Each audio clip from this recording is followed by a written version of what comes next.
চেষ্টা করছে, রাজনৈতিক অঙ্গনে তারা আজকে বিশৃঙ্খলা সৃষ্টির চেষ্টা করছে, যার জবাবে বাংলার এই 18 লক্ষ জনগণ সোচ্চার, বাংলাদেশের এই 18 কোটি মানুষ সোচ্চার।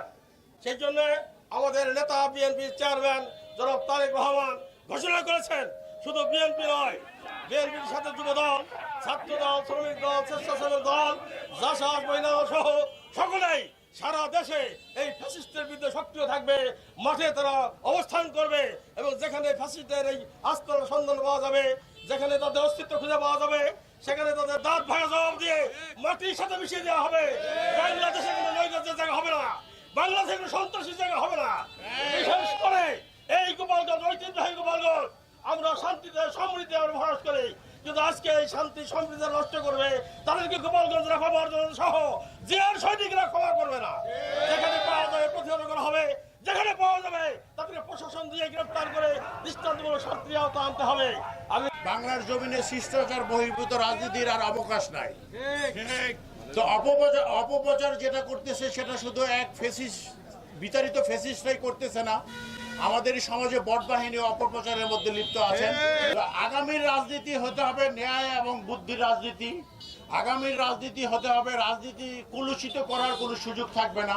সাম্য এবং মর্যাদার জনাব আমাদের জাতীয়তাবাদী দলের সম্মানিত চেয়ারম্যান, গণপ্রজাতন্ত্রী বাংলাদেশ সরকারের মাননীয় প্রধানমন্ত্রী জনাব তারেক রহমানের রাজনীতির দর্শন আমাদেরকে বুঝে আমাদেরকেও চলতে হবে। এই দেশ খাদের কিনারায় চলে গেছে, একদম মঙ্গুর। এই যে মুরব্বী মুক্তিযোদ্ধা, উনি বলতে পারবেন এই দেশ কি স্বর্ণের দেশ ছিলেন, কি সুন্দর দেশ ছিলেন।